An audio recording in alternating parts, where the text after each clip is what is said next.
Hello दोस्तों, KPMEI के इस ऑनलाइन प्लेटफॉर्म पे आप सभी का स्वागत है।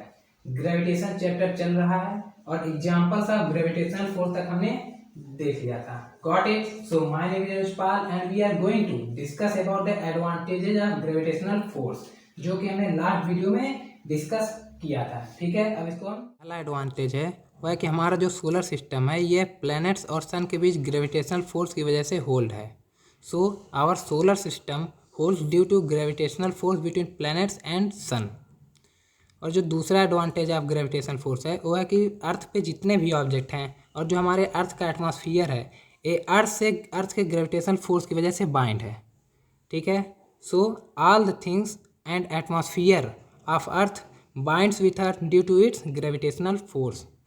और जो हमारा third advantage of gravitational force है वो है कि जो सैटेलाइट्स हैं, मतलब नेचुरल सैटेलाइट या आर्टिफिशियल सैटेलाइट्स, ये अर्थ के अराउंड रिवॉल्व कर रहे हैं अर्थ के ग्रेविटेशनल फोर्स की वजह से। तो ये 3 basic advantages of gravitational force है।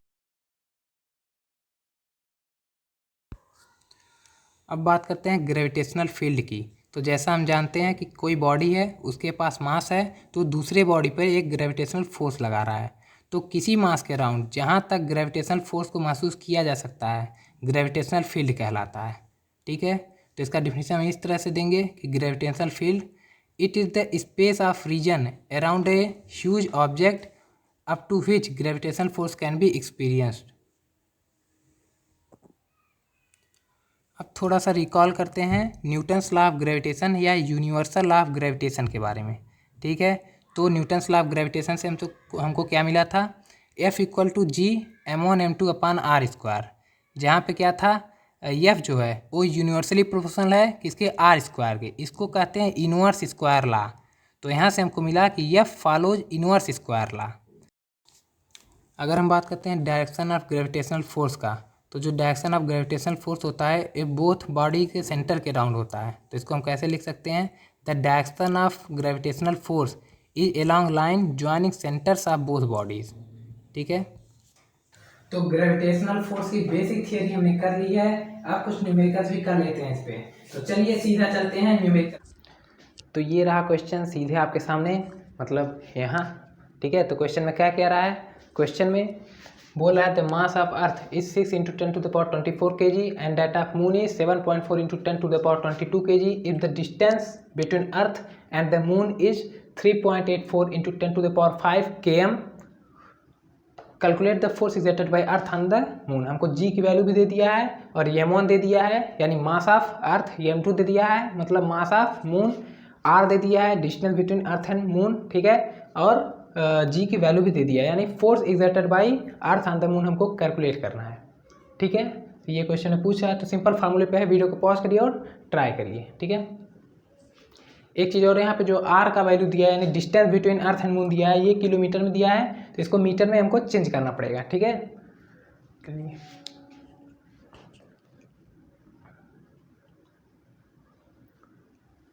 सो 1 2 3 4 एंड 5। ओके, आप लोगों ने सॉल्व कर लिया होगा। ठीक है, अब करते हैं इसको ट्राई। पहले देखते हैं गिवन क्या क्या है इसमें।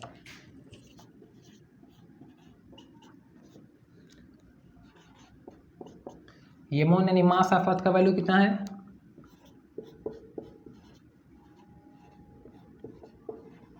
Okay, and m2 means mass of moon.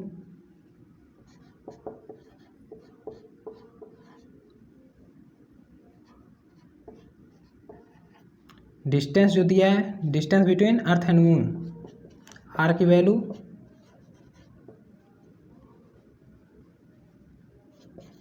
मतलब आर, वो कितना है?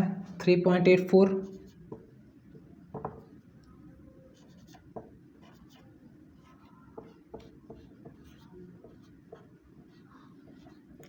km, यानी इसको हम मीटर में चेंज करेंगे, कितना हो जाएगा? 1000, यानी 10⁻³ से मल्टीप्लाई करेंगे हम इसमें, तो हो जाएगा 3.84 × 10⁸।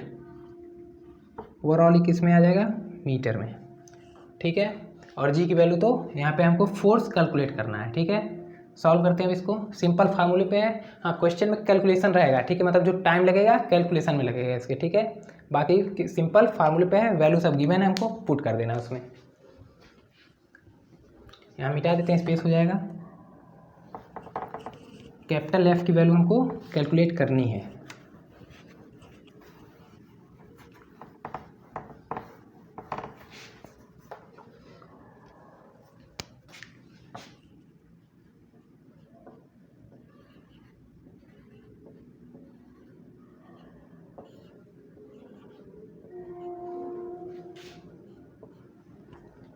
जी की वैल्यू क्या होती है 6.67 इंटू 10⁻⁻11। ठीक है, सबको वैल्यू याद है, वेरी गुड। और क्या है यमोन की वैल्यू क्या है 6 इंटू 10⁻24। M2 7.4 इंटू व्हाट 10⁻22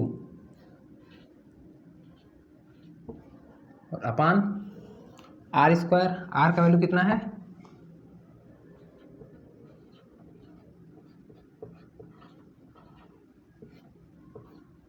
ठीक है, इसी को सॉल्व कर देंगे और आंसर मिल जाएगा हमको। तो पहले 10⁻, इतना है सबको कैलकुलेट कर लेते हैं। ठीक है, तो हो जाएगा यहाँ पे, पहले इसको लिख लेते हैं 6.67 इंटू 6 इंटू वाट 7.4 और यहाँ से 10⁻⁻11 है, 24 है, यानी 13 एंड 22 35, 10⁻35 हो जाएगा ये, अपान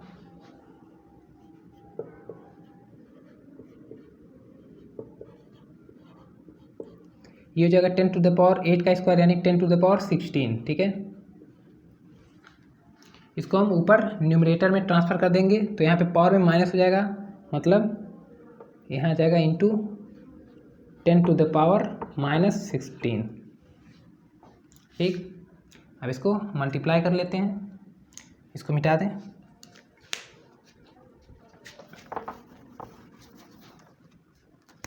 ये रहा फॉर्क है 6.67 इंटू 7.4 पहले कर लेंगे,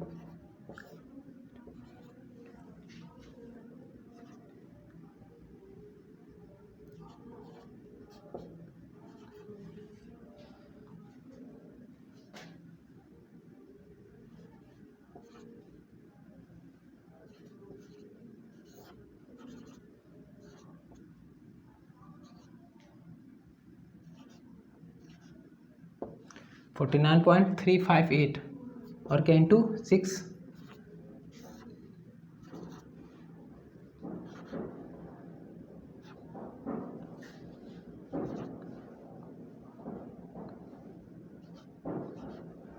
ठीक है 296.148 मतलब अप्रॉक्सीमेट 296 होगा। ठीक है, लिख लेते हैं पूरा, तो हो जाएगा यहाँ से 296.148 इंटू इसको कैलकुलेट करेंगे कितना आ जाएगा 10⁻19।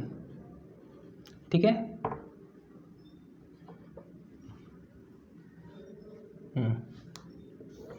अपान इसको आप मल्टीप्लाई कर लेंगे तो हो जाएगा 3.84 इंटू व्हाट 3.84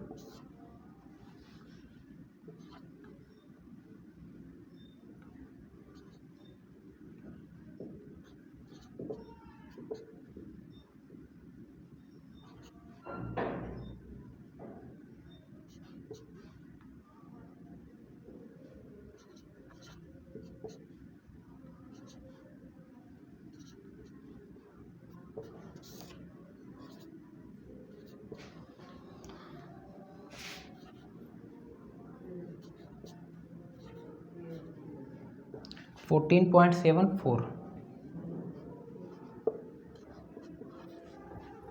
ठीक है, इसको मिटा देते हैं, ये रफ वर्क था।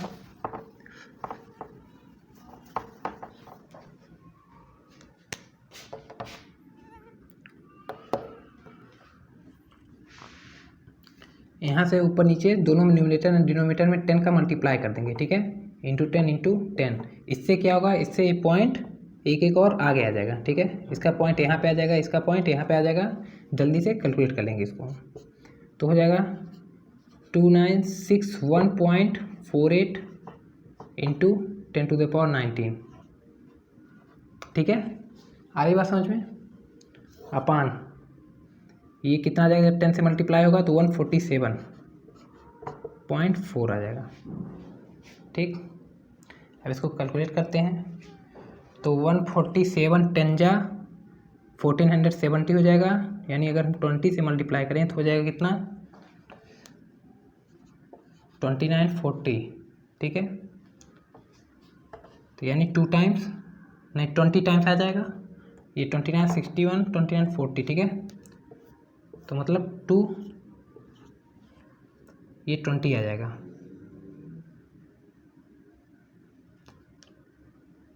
यहाँ पे पॉइंट लगेगा,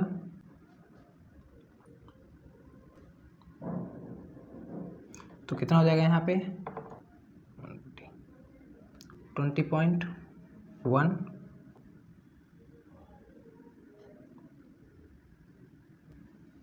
20.5, ठीक है।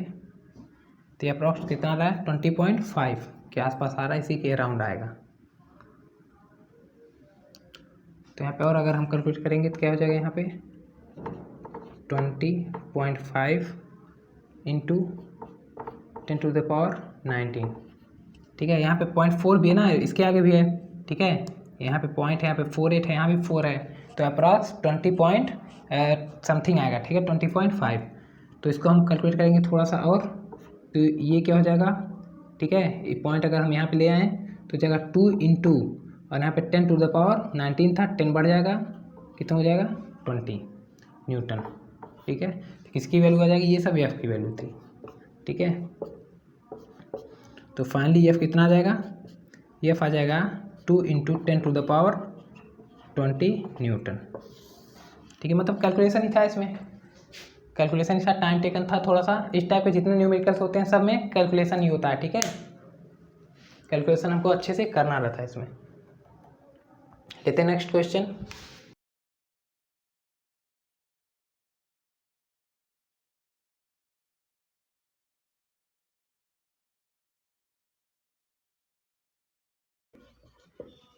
ठीक है, क्वेश्चन क्या कह रहा है, if the gravitation force between two bodies of mass m1 and m2 is capital F, ठीक है, and if the separation between them becomes half, यदि दोनों का जो डिस्टेंस है, दोनों के बीच में जो दूरी है उसको आधा कर दिया जाए, तो फिर दोनों बॉडी में जो आपस में ग्रेविटेशन फोर्स लगेगा उसकी वैल्यू कैलकुलेट करनी है, ठीक है, उसका वैल्यू फाइंड करना है। तो मतलब क्वेश्चन क्या कह रहा है, जैसे इनिशियली क्या है, एक बॉडी यहाँ पे है, बॉडी में जिसका मास है m1, यहाँ एक बॉडी है जिसका मास है व्हाट m2, और ये लेटेस्ट से r डिस्टेंस पे हैं, ठीक है। और इन पे जो फोर्स लग रहा है वो कितना लग रहा है, फोर्स हो जाएगा यहाँ पे F,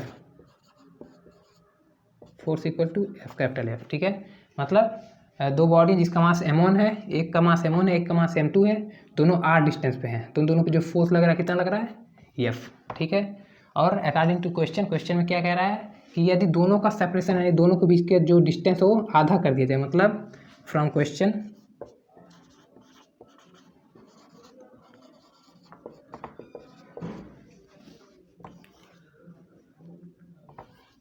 ठीक है, ये m1 बॉडी है, ये m2 है, और ये जो डिस्टेंस है कितना है r/2, यानी आधा कर दिया जाए, तो ये इस पे जो फोर्स लगेगा इन दोनों के बीच में उसका वैल्यू हमको फाइंड करना हो, फोर्स कितना लगेगा, ठीक है। तो चलिए इसको सॉल्व करते हैं, बहुत ही आसान क्वेश्चन है।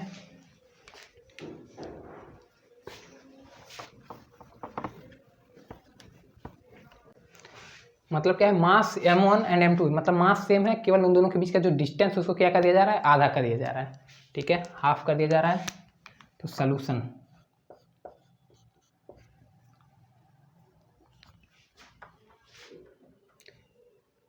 केस 1 की अगर हम बात करें, केस 1, तो जो ग्रेविटेशन फोर्स है F वो कितना है, फोर्स है G m1 m2 अपान r², ठीक है।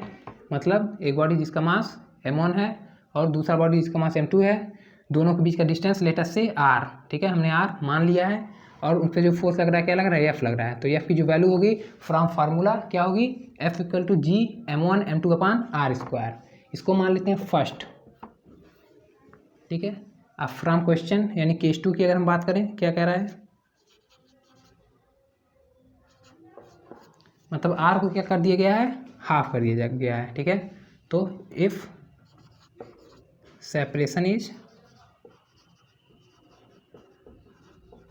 सेपरेशन बिकम्स हाफ,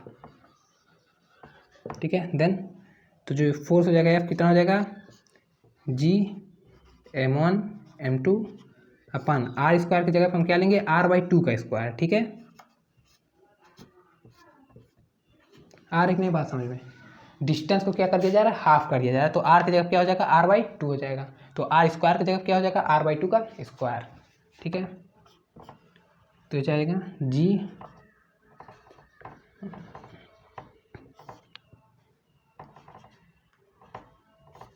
टू का स्क्वायर क्या हो जाएगा 4, ठीक है।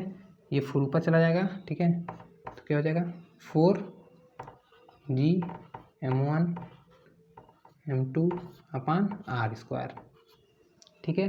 और अगर हम फर्स्ट की बात करें तो ये जो वैल्यू है, ठीक है, अगर हम फर्स्ट की बात करें एफ की वैल्यू कितना है, जी m1 m2 upon R square, यानी इतने की जो वैल्यू है इसकी ये क्या है, एफ, ठीक है, एफ है फ्रॉम फर्स्ट, ठीक।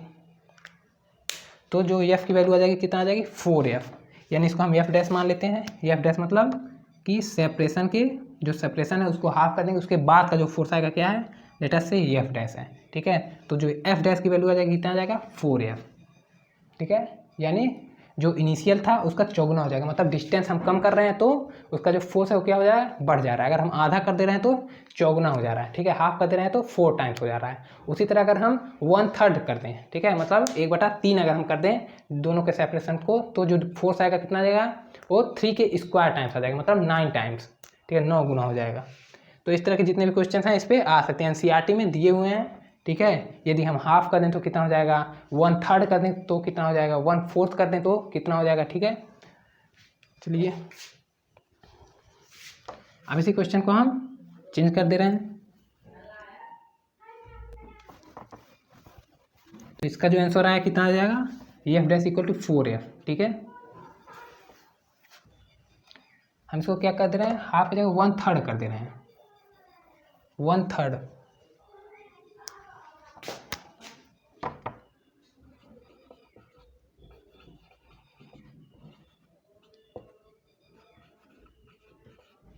ठीक है। तो इसको सॉल्व करते हैं।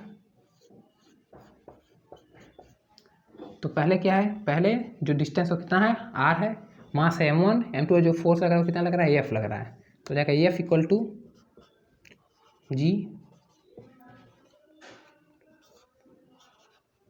ठीक है, ये तो फर्स्ट है। अब फ्रॉम क्वेश्चन, क्वेश्चन में क्या कह रहा है,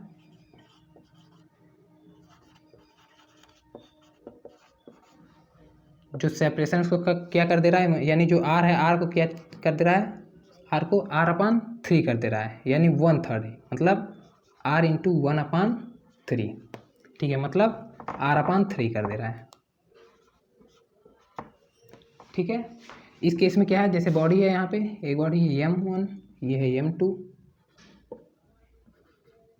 और दोनों के बीच का डिस्टेंस है r, ठीक है। तो फोर्स जो होगा वो ये होगा। अब क्या कर रहा है क्वेश्चन में कि अगर हम ये दोनों जो सेपरेशन इसके बीच का जो डिस्टेंस है उसको हम क्या कर दें, r/3 कर दें, ठीक है। मतलब ये है m1, ये है m2, मतलब डिस्टेंस कितना हो जाएगा r/3। तो इसके लिए फोर्स निकालना है कि इन दोनों बॉडीज़ के जो बीच में फोर्स लगेगा उसका वैल्यू क्या होगा, ठीक है। इसके लिए फोर्स हमको कैलकुलेट करना है। तो क्या हो जाएगा, एफ डैश जो फोर्स आएगा उसको हम मान लेना है क्या है, एफ डैश। तो F dash equal to G m1 m2 upon R square की जगह पे r/3 का स्क्वायर,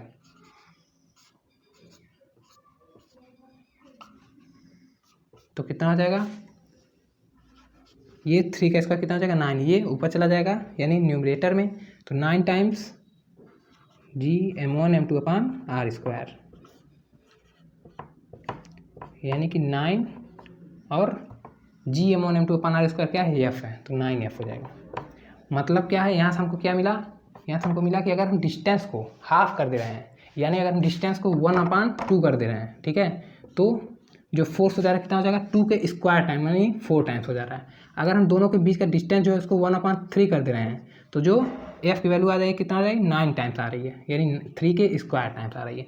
अगर हम इसको 1/4 कर दें तो कितना आ जाएगा, 16 टाइम्स आ जाएगा, यानी 4 के स्क्वायर के टाइम्स आ जाएगा। तो इस तरह के सारे क्वेश्चन के जो है मेथड जो है वो सेम है, ठीक है। अब बात करते हैं, मिटा दे इसको।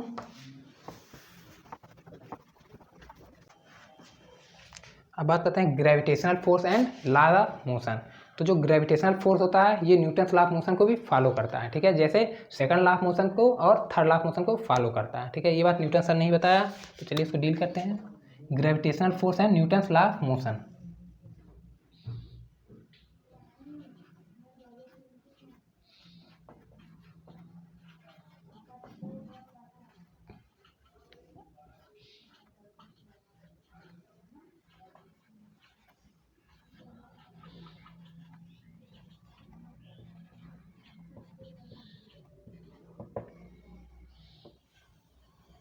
Gravitational force and laws of motion.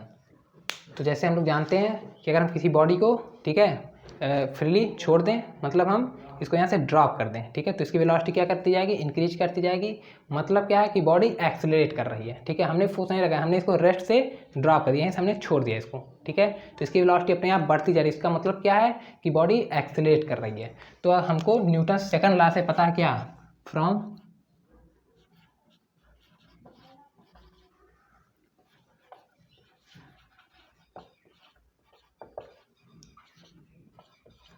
Newton second law, F equal to m into a, यानी F क्या फोर्स है, M क्या मास और A है एक्सीलरेशन। मतलब अगर बॉडी एक्सीलरेट कर रही है, ठीक है, तो उस पर कोई ना कोई फोर्स लग रहा है, ठीक है। तो यहीं से अगर हम बात करें मतलब क्या है, मतलब सही से लिख लेते हैं, ठीक है, force equal to what, mass into acceleration, ठीक है। तो यहाँ से हमको क्या मिल जाएगा, एक्सीलरेशन इक्वल टू व्हाट,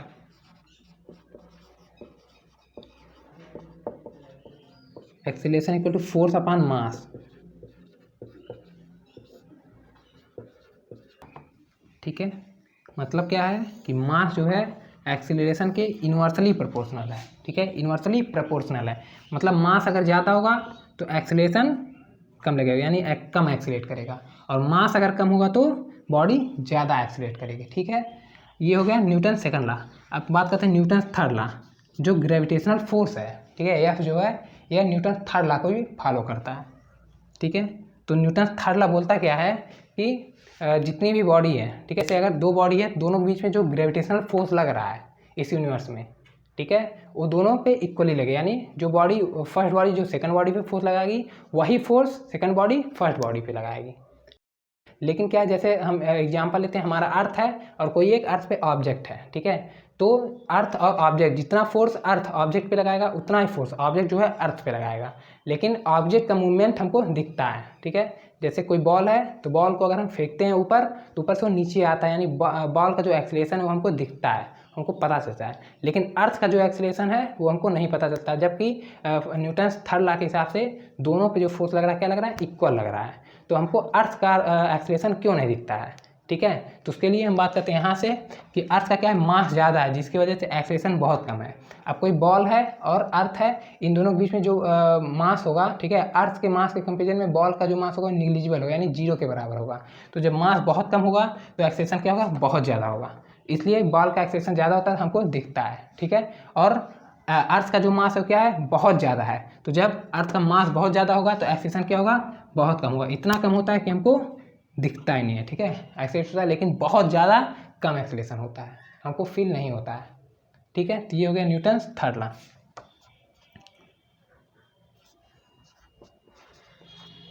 इसको मिटा दे रहे हैं, ये हो गया न्यूटन सेकंड लॉ।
जैसे यहाँ पे दो बॉडी हैं, ठीक है, एक बॉडी हुआ ये, ठीक है, जिसका मास है m1, या इसको मान लेते हैं अर्थ, ठीक है, ये हो गया अर्थ, और एक बॉडी हो गया यहाँ पे, ठीक है, ये क्या है, यह है मून, ठीक है, ये हो गया क्या, मून, और ये हो गया अर्थ। तो इन दोनों के बीच में क्या लग रहा है, ग्रेविटेशनल फोर्स लग रहा है, ठीक है, मतलब अर्थ जो है मून को अपनी तरफ खींच रही है, ठीक है, फोर्स अप्लाइड बाय व्हाट,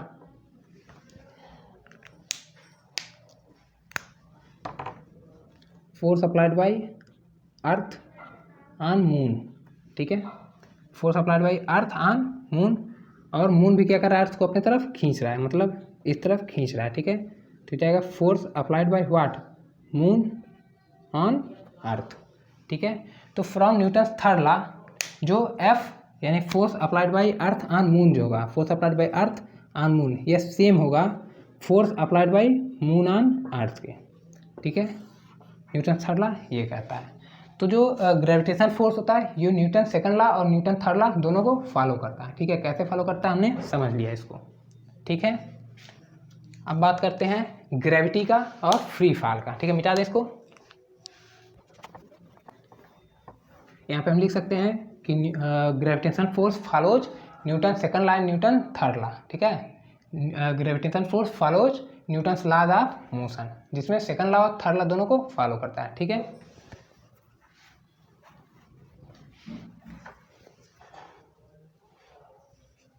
अब बात करते हैं ग्रेविटी का।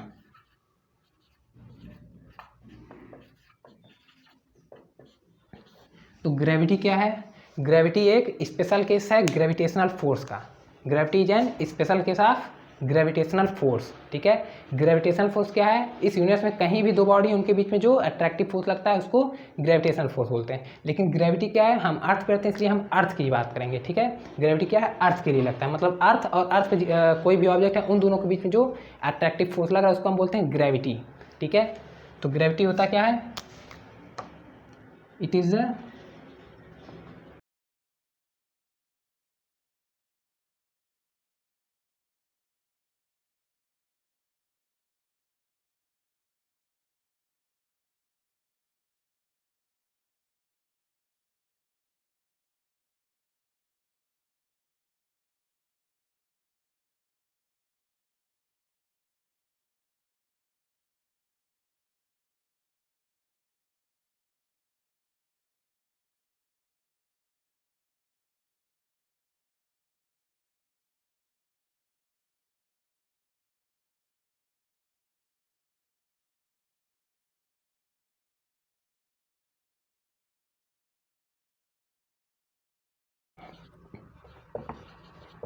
ठीक है, it is the force experience by an object lie on the earth due to earth only, या अर्थ ग्रेविटेशनल फोर्स ओनली, हम लिख सकते हैं अर्थ ओनली, ठीक है। मतलब क्या है कि केवल अर्थ की वजह से जो अर्थ पे कोई ऑब्जेक्ट है जो अट्रैक्टिव फोर्स एक्सपीरियंस कर रहा है उसको हम ग्रेविटी बोलते हैं, ठीक है। तो ग्रेविटी होता है क्या, gravity is an special case of gravitational force,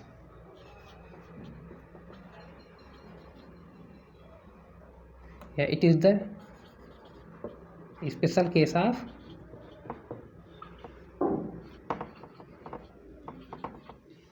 gravitational force,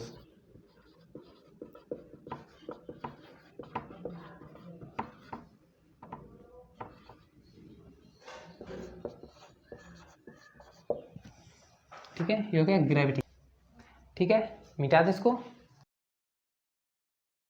ठीक है। अब बात करते हैं फ्री फॉल का। फ्री फॉल,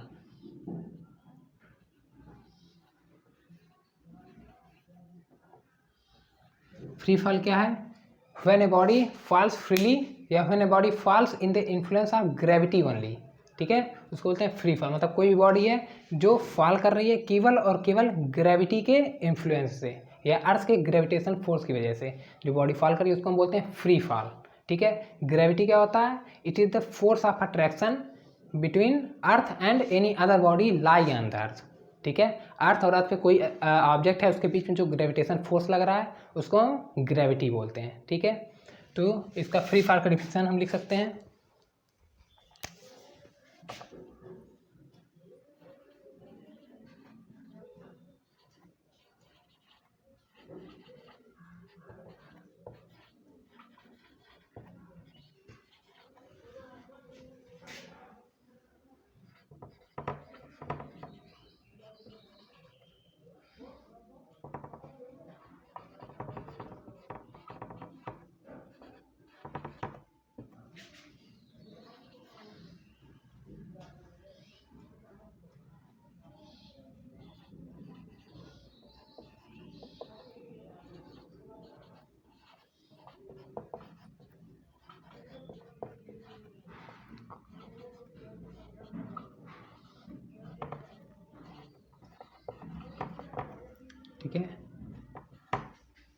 देन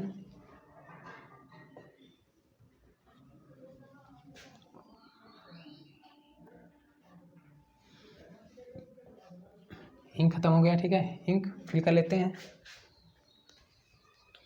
ठीक है।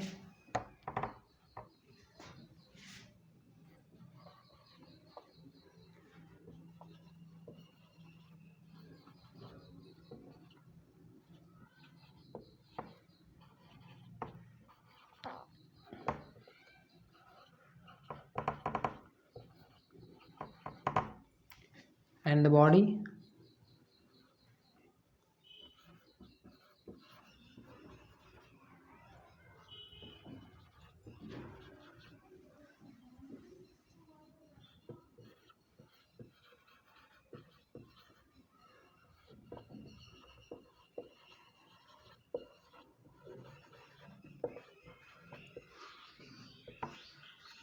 फ्रीली फॉलिंग बॉडी, ठीक है। तो फ्री फॉल क्या होता है? When a body is falling under the influence of gravity या under the influence of earth gravitational force only, then the body is said to be in free fall. और जो body free fall कर रहा है उसको हम क्या कहते हैं? उसको हम कहते हैं freely falling body, freely falling body, ठीक है। अब बात करते हैं कि क्या जो ग्रेविटी का इफेक्ट होता है फ्री फॉल पे वो कैसा होता है। तो पहले का क्या मानना था कि जैसे कोई दो बॉडी है, ठीक है, दोनों बॉडी को हम किसी सेम हाइट से फ्री फॉल कर रहे हैं और दोनों बॉडी का जो मास है क्या है? अलग अलग है, ठीक है।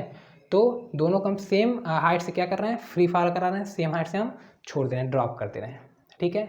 तो जो जिस बॉडी का मास ज़्यादा होगा वो अर्थ पे जल्दी पहुंचेगा, ठीक है। पहले लोग ये मानते थे कि जिस बॉडी का मास ज़्यादा होगा या जो बॉडी बड़ा होगा वो अर्थ पे वो जल्दी नीचे आएगा, ठीक है, जल्दी ग्राउंड पे गिरेगा। और जिसका मास कम होगा या जो बॉडी छोटा होगा वो थोड़ा लेट में ग्राउंड पे गिरेगा, ठीक है। तो मतलब क्या था? मतलब ये था कि कोई बॉडी है जिसका मास ज़्यादा है, ठीक है, उस पर ग्रेविटी ज़्यादा लगेगा, यानी वो जल्दी से ग्राउंड पे आकर गिर जाएगा। जैसे फॉर एग्जांपल कोई यहाँ पे एक बॉडी है, ठीक है, ये कोई बॉडी मान लेते हैं और यहाँ पे एक फीदर है, फीदर, ठीक है, यानी पंख, ठीक है। इन दोनों को हमने सेम हाइट से मान लेते हैं, ये ग्राउंड लेवल है, इसका हाइट है h, सेम हाइट से हमने इसको ड्रॉप किया, ठीक है, सेम हाइट से हमने इसको छोड़ दिया। तो ये जो फीदर है, ठीक है, फीदर जो आएगा वो कुछ इस टाइप का आएगा, जिग जैग मोशन में, ठीक है। मतलब क्या है कि ये लेट में ग्राउंड पे पहुंचेगा, ठीक है। और जो ये बॉडी है, कोई रिजिड बॉडी है, ये जल्दी ग्राउंड पे पहुंच जाएगा, ये सीधे यहाँ पे पहुंच जाएगा, यानी ये टी टाइम पे पहुंच जाएगा, ठीक है। ये जो टाइम ले रहा है टी है और इसका जो टाइम है टी से कुछ ज़्यादा है, ठीक है, greater than T.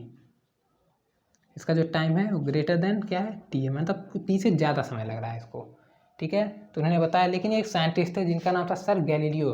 Galileo sir ने कहा कि अगर हम किसी दो बॉडी को जिसका मास अलग अलग है, ठीक है, इसको मिटा दे रहे हैं, अच्छे से समझते हैं इसको।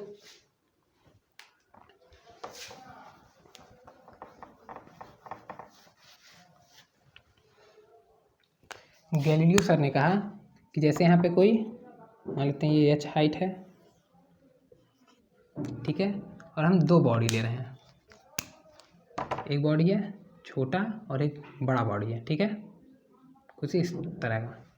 दोनों को हम क्या कर रहे हैं? एक साथ छोड़ दे रहे हैं, ठीक है, एक साथ छोड़ रहे हैं। तो जो दोनों बॉडी हैं, जो बड़ी बॉडी है छोटी बॉडी है, दोनों का मास भी क्या है? अलग अलग है। ये दोनों एक ही समय पे ग्राउंड पे हिट करेंगे, यानी एक ही टाइम पे पहुंचेंगे, ठीक है। इस बात को इन्होंने प्रूफ भी किया, मतलब इन्होंने बताया, लोगों को समझा दिया।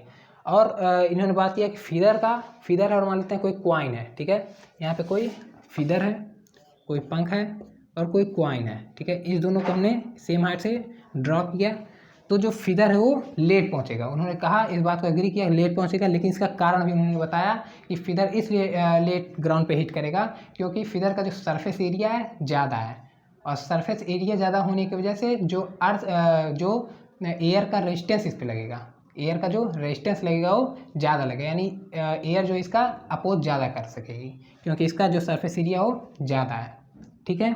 और ये क्वाइन है, इसका क्या है? सरफेस एरिया कम है, बहुत कम है, जिसकी वजह से जो एयर का रेजिस्टेंस है इस पर बहुत कम लग रहा है, ठीक है, इसलिए जल्दी पहुंच जा रहा है, ठीक है। लेकिन इस बात को प्रूफ किसने किया? ये तो ठीक है, कहा ठीक है, इन्होंने जो बताया वो उससे सब लोग सहमत थे। लेकिन एक साइंटिस्ट आए जिनका नाम था सर अल्बर्ट बॉयल, ठीक है, अल्बर्ट बॉयल। उन्होंने क्या किया? इस बात को प्रूफ किया, उन्होंने इस बात को प्रूफ किया। उन्होंने बताया, इसको मिटा देते हैं,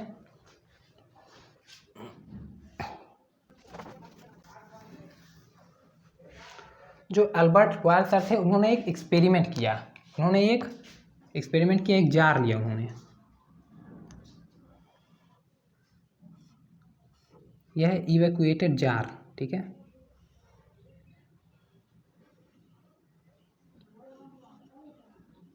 यह क्या है, इवैक्यूएटेड जार।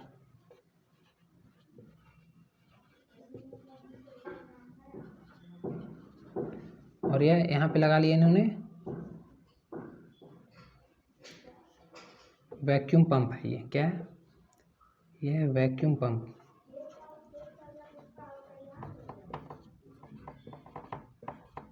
और यहाँ पे इन्होंने एक कॉइन लिया, ठीक है, और एक फीदर लिया, ठीक है। इस तरह से इन्होंने फीदर लिया, दोनों को इन्होंने सेम हाइट पे रखा और वैक्यूम पंप की मदद से, वैक्यूम पंप की हेल्प से इसमें जितना भी एयर था, जितने भी गैसेस थे, सबको निकाल लिया बाहर, ठीक है, बाहर खींच लिया।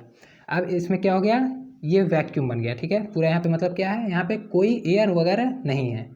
इन्होंने क्या किया, सेम हाइट से दोनों को ड्रॉप कर दिया। दोनों को जब इन्होंने छोड़ा तो इसको यहाँ पे ऑब्जर्व किया, देखा कि दोनों जो टाइम ले रहे हैं दोनों आने में, इसके जो बॉटम है, बॉटम को टच करने में जो टाइम ले रहे हैं क्या है, दोनों सेम ले रहे हैं। इस बात को इन्होंने प्रूव कर दिया, ठीक है। जिन्होंने ये एक्सपेरिमेंट किया, ठीक है, एक्सपेरिमेंट बाय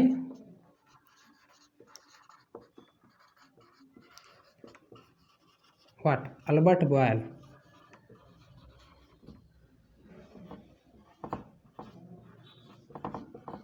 और इस बात को बताया किसने था, पहले इस बात को किसने बताया था, सर गैलीलियो ने, ठीक है। तो यहाँ पे जो टाइम लग रहा है, ठीक है, time taken by what, feather, ठीक है, टाइम टेकन बाय फीदर यानी पंख is equal to time taken by coin. दोनों का टाइम क्या है, दोनों का टाइम सेम है। जो दोनों क्या कर रहे हैं, बॉटम को टच करने में सेम टाइम ले रहे हैं, बॉटम तक आने में सेम टाइम ले रहे हैं, ठीक है।